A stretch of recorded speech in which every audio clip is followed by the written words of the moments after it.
বন্ধুরা, একটা ব্যাপার আপনাদের আমি বলছি দেখুন, অনেকে একটা প্রশ্ন এসছে যে, যে টাকাগুলো অনেক মূল্যবান টাকা, যেগুলো এখানে স্কেয়ার দেখানো হচ্ছে বা রেয়ার দেখানো হচ্ছে, সেই টাকাগুলো বা এই যে স্টার চিটও দেখানো হচ্ছে, এই টাকাগুলো প্রশ্ন এসছে যে এই টাকাগুলো যারা কয়েন বিক্রি করে ওদের কাছেই নাকি থাকে। এই কয়েনগুলো নাকি মার্কেটে থাকে না। মার্কেটে যেগুলো থাকে সেগুলোর কোনো দাম থাকে না, আমাদের হাতে যেগুলো থাকে এগুলোর কোনো দাম থাকে না। এবং যেগুলো ওদের কাছে থাকে সেই ওদের টাকাগুলোরই দাম আছে, ওদের কাছে নিয়ে যাবে, ওদের টাকার দাম দেবে, আর আমাদের টাকার কোনো দাম দেবে না।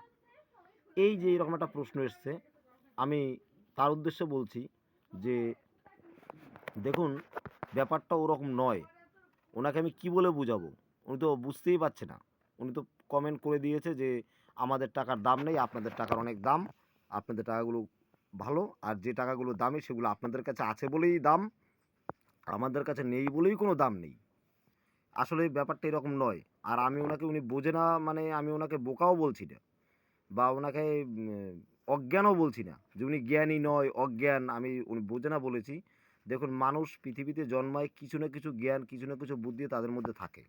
সবার মধ্যে কিন্তু সমান বুদ্ধি থাকে না। আমার মধ্যে যেটা আছে আপনার মধ্যে সেটা নেই, আপনার মধ্যে যেটা আছে আমার মধ্যে সেটা নেই। প্রত্যেকটা মানুষই জ্ঞান। আর জ্ঞানী বলেই তারা তাদের নিজস্ব জ্ঞানে তাদের সংসার চালায়, এবং নিজেরা নিজস্ব জ্ঞানে নিজস্ব যোগ্যতায় তাদের সংসার চালায়, তারা খায়, এবং তাদেরকে আমি খাইয়ে দিয়েছি না, তারা নিজেরাই খায়। আমি কাউকে ছোট করছি না, শুধু এটাই বলতে চাইছি যে বোঝার একটু ভুল। যেমন ধরুন, বলেছে যে এই টাকাগুলো শুধু যারা কয়েন বিক্রি করে তাদের কাছে আছে বলেই এগুলো সব স্কেয়ার বা রেয়ার হয়ে গেছে। আমাদের কাছে যে টাকা নেই সে টাকাটার কোনো আছে, আমাদের কাছে যে টাকাটা আছে সেই টাকাটার কোনো দাম নেই। আসলে এরকম নয়। দেখুন, এই ১৯৮৩ সালের পয়সা যদি ওদের কাছে থাকে, মানে যারা কালেক্টর, যারা কেনে, যারা দোকান দেয়, যেহেতু আমি দোকান দিই না, আমি সাধারণ একটা পাবলিকের মতনই, আমি মনে করুন সাধারণ একটা পাবলিক। তাহলে আমার কাছে কিন্তু এইখানটার এই যে ১৯৮৮ এই যে পয়সাটা আছে দেখেছেন, এটা কিন্তু রেয়ার পয়সা। এটা আমার কাছে কি করে এলো? আমি তো কিনিনি, আমি তো মার্কেট থেকেই পেয়েছি। আমি তাকে বলছি, যে দাদা বলছে যে আমাদের জনগণের কাছে থাকছে না, আমিও জনগণ।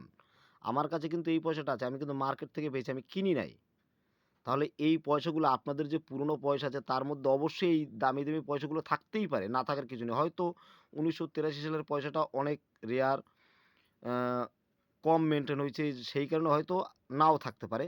কিন্তু এইসব পয়সাগুলো অবশ্যই থাকবে, আপনারা খুঁজে দেখুন। আমি নিরপেক্ষ কথা বলছি। নিরপেক্ষ বলছি এই কারণে, দেখুন, যেসব লোকেরা ভাবে তাদের ভাবনাটাকে আমি পাল্টাতে চাইছি। আর আমি কালেক্টরও নই, আর আমি তো মেলায় দোকানও দেই না, এক্সিবিশনে দোকানও দেই না। ওই কারণে আমি নিরপেক্ষ কথাটাই বলছি। দেখুন, আপনারা এটা ভাববেন না যে যে টাকাগুলো খুব দামি সেগুলো যারা দোকান দেয় বা যারা বেচাকেনা করে তাদের কাছেই আছে আর আমাদের কাছে নেই। তারা বেচার জন্য আমাদেরকে লোভ দেখাচ্ছে যে এই টাকাটা এত দামি, আসুন কিনে নিয়ে যান। এরকম ব্যাপার নয়, এগুলো মার্কেটে থাকে। যেমন এই টাকাটা থাকে, আরও অনেক টাকা আছে। সেই টাকাগুলো মার্কেটে খুঁজলে পাওয়া যায়, এখনও খুঁজলে পাওয়া যায়। যেমন আপনারা ইন্ডিয়ান এয়ারফোর্স টাকাটা কি আপনার হাতে পাননি? আপনারা দেখেননি? আপনাদের হাতে পড়েছে তো। আপনারা টাকাটা কাউকে দিয়েছেন, নিজে নিয়েছেন, এটা করেছেন। তাহলে কেন বলছেন দাদা যে এ এই আমাদের কাছে যেগুলো মার্কেটে ছড়িয়েছে এই টাকার কোনো দাম নেই, এই টাকাটার মধ্যে কোনো মূল্যবান টাকা নেই। আসলে ওদের হাতে যে টাকাটা আসে, যেমন প্রুফ সেটের কয়েন যেটা মার্কেটে চলে না, যেটা ওদের জন্য তৈরি করা হয়, সত্যি কথা এটা একটা।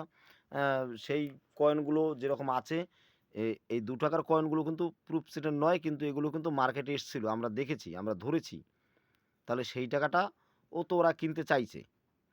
আবার এই যে টাকাটা রয়েছে এটাও তো ওরা কিনতে চাইছে। এটাও তো প্রুফ সেটের কয়েন নয়, এটাও তো আমার কাছে আছে। আমি বিক্রি করতে চাইলে ওরা কিনে নেবে। তাহলে ওরা আদৌ টাকা কেনে? ওরা যে কিনে না তা নয়। আপনারা যেরকম ভাবছেন সেরকম নয়। এই ভাবনাগুলো মাথা থেকে পাল্টান। আমি আপনাদের উদ্দেশ্যেই বানালাম এইটাই যে, যেসব লোকেরা ভাবছেন যে আমাদের কাছে যে টাকাগুলো আছে সেই টাকাগুলোর কোনো দাম নেই, সেই টাকাগুলো ওরা কিনছে না, আর ওদের কাছে যেগুলো আছে সেগুলো অনেক দামি। তাদের জন্য বানাচ্ছি। তারা এই ভাবনাগুলো মাথা থেকে সরান। কারণ এই ভাবনায় একজনা যখন মেসেজ করে আমাকে বলেছে, নিশ্চয়ই আরও অন্যজনেরও এরকম ভাবনা আছে। অন্য ব্যক্তিরাও ঠিক এইরকম ভেবেছে যে অ্যা এইসব টাকা পয়সা এগুলো সব ফালতু, এইসব জিনিসগুলো ফালতু। এরকম হয়তো অনেকে ভাবছে। তারাও ভাবছে এটাই যে যে টাকাটা উম যারা এই টাকা লাইনে জড়িয়ে তাদের কাছে যে টাকাটা আছে সেটা দামি। আর নরমাল যেসব লোকের কাছে যারা জনগণ, জনতা তাদের কাছে যে টাকাটা ঘোরাঘুরি করছে দোকানে, দোকানে সেই টাকাটার কোনো তেমন স্কেয়ার বা রেয়ারিটি কিছু নেই। না রেয়ার পয়সায়, স্কেয়ার পয়সায় মার্কেটেও ঘোরাঘুরি করছে। একটু খুঁজুন, খুঁজলেই পেয়ে যাবেন। শুধু, শুধু অ্যা এই যে একটা সুন্দর একটা জিনিস, মানুষের একটা আকর্ষণ, কেউ একটা পয়সা কিনে ঘরে নেই, সেই পয়সাটাকে সম্মানের সহিত ঘরে রাখে। হ্যাঁ? তারা যে পয়সাকে ভালোবাসে, টাকাকে ভালোবাসে, তাদের ভালোবাসায় আঘাত করার মতন কথা না বলে নিজেও একটু খুঁজুন, তাতে হয়তো কিছু পাবেন। আর যদি তাদেরকে আপনারা আঘাত করেন, তাহলে তারা মনে একটা কষ্ট পায়। এরকম কমেন্ট যদি তারা দেখে, তাহলে অনেকেই কষ্ট পাবে যে, না এই কমেন্টটা করা ঠিক হয়নি। এবার আরেকটা ব্যাপার কি, এই গণতন্ত্র রাষ্ট্রে আপনাদের প্রত্যেকেরই ব্যক্তিগত মন্তব্য করার অধিকার আছে। বা আমরা দেখতে পাই যে হ্যাঁ, প্রত্যেকে একটা ব্যক্তিগত মতামত জানাতে পারেন। কিন্তু তাই বলে আপনারা এরকম বলে দিবেন যে এই যে এ এই হায়দ্রাবাদ মিন্টের টাকা, অ্যা এই ১৯৮৩ সালের টাকা এগুলো ওদের কাছে আছে, আমাদের কাছে নেই। তারপরে আপনি এই যে অ্যা ন এই টাকাটা ওদের কাছে আছে, আমাদের কাছে নেই। এরকম বলে দেবেন? এরকম বলাটা ঠিক না। যাই হোক, আমি আপনাদেরকে একটা কথা বলছি যে মার্কেটে এখনও মার্কেটে ঘোরাঘুরি করছে টাকাগুলো, ক্রস কয়েনগুলো আমরা দেখেছি বা এখনও আমরা পাচ্ছি। এইগুলোই আস্তে, আস্তে রেয়ার স্কেয়ার হবে যেগুলো এখনো হয়নি। যেগুলো হয়ে গেছে সেগুলো আমরা পাচ্ছি না কারণ সেগুলো কম ছাপা হয়েছে। লোকে খুঁজে নিয়ে নিয়েছে। সেইজন্য আর পাচ্ছি না। তাই বলে আমরা এটা ভাববো না কখনোই যে স্কেয়ার কয়েনগুলো সব কালেক্টরদের কাছে আছে, আমাদের কাছে নেই বা আমাদের মার্কেটে নেই। এটা কেউ ভাববো না। মার্কেটে এগুলো এখনও আছে। আপনারা খুঁজুন, পেয়ে যাবেন। এখানেও দেখুন একটা ব্যাপার, এই যে ৳১ কয়েন এটা কিন্তু স্টিলের কয়েন, হ্যাঁ? দেখুন একটা স্টিলের কয়েন রয়েছে এখানটায়। এই স্টিলের কয়েনটা এই যে ৯২ সালটা রয়েছে, ১৯৯২ সালের পয়সাটা দেখুন স্কয়ার রয়েছে। আরও স্কয়ার কয়েন ওখানে আছে। শুধু এই একটাই না, আরও আছে। এই যেগুলো পুরো একদম ৯২, ৯৩, ৯৪ আর এই যে ৯৫ এবং ৯৬, হ্যাঁ? এবং ৯৭, ৯৭ পর্যন্ত সবই দেখা গেল বেশিরভাগই স্কয়ার পয়সা দেখাচ্ছে। দেখুন এই পয়সাগুলোর ভিতর থেকেই কোনো একটা পয়সা কিন্তু স্কয়ার হয়ে যাবে। আগামী দিনে অবশ্যই হবে। তো সেই স্কয়ার যে হবে সেইটা এখন তো আর হবে না, আরেকটু সময় লাগবে। আপনারা চাইলে এর থেকে কিছু পয়সা তুলে রাখতে পারেন। দেখুন আগামী দিনে এর থেকে যেটা স্কয়ার হবে, যে দাদা বলছেন আমি তাকে বলছি যে আপনি এর থেকে কয়েকটা পয়সা প্রত্যেকটা সালের একটা, একটা করে পয়সা আপনি রাখুন। দিয়ে দেখুন ২-১ বছর পরে বা ২-৩ বছর পরে, ৩ বছরও সময় লাগতে পারে। দেখুন এর থেকেই একটা পয়সা আবার চলে আসবে রেয়ার। তখন বলবে এই ৳১ যদি কারো কাছে থাকে তাহলে দিন, পেয়ে যাবেন ৳৫০০। লাখ টাকা, কোটি টাকা এগুলো ভাববেন না। হয়তো বলে দেবে পেয়ে যাবেন ৳৫০০ বা পেয়ে যাবেন ৳১০০ বা ৳২০০। তারপরে ওই টাকাটা দেখবেন আস্তে, আস্তে বেড়ে যাবে। আপনার মনের ধারণাটা ভেঙে যাবে। আমি যেভাবে বলছি আপনি এইভাবে করুন, দেখুন আপনার মনের যে একটা এই যে চিন্তাভাবনা যে টাকাটা ওদের কাছে থাকছে বলেই দামি, আমাদের কাছে থাকছে না, আমাদের কাছে যে টাকা সে টাকা কোনো মূল্যই নেই, সে টাকার মূল্য দেবেই না। এই যে আপনি কথাটা বলেছেন, এই কথাটার জন্য আমি বললাম আপনি এর থেকে যেকোনো একটা বেছে রাখতে পারেন। দেখুন অবশ্যই আগামী দিনে আপনি এই স্কয়ার পয়সাটাই এর মধ্যে থেকে কেউ না কেউ রেয়ার হয়ে যাবে। তবে আমি আপনাকে বলছি ৯২ সালেরটা অবশ্যই আপনি রাখতে পারেন। যদি ৯২ সালটা রাখেন, এটা দেখুন দুটো মিন্টে মিনটেন্স হয়েছে যে বোম্বে মিন্ট আর হায়দ্রাবাদ মিন্ট। এই দেখুন বোম্বে আর হায়দ্রাবাদ। তার মানে এই যে ৯২ সালের পয়সাটা দুটো ট্যাক্স সাল থেকে ছাপা হয়েছে। এর মধ্যে কিন্তু একটা হওয়ার সম্ভাবনা। তার মধ্যে এই হায়দ্রাবাদটা বেশি যেহেতু ৳১০০ ইউএনসিতে দাম পড়ে গেছে অলরেডি। এই জন্য এর একটা পয়সা আপনি রাখুন দয়া করে। আগামী দিনে তার ফলাফল আপনি পান এবং আপনার মনে এই ভুল ধারণা পাল্টে যাক।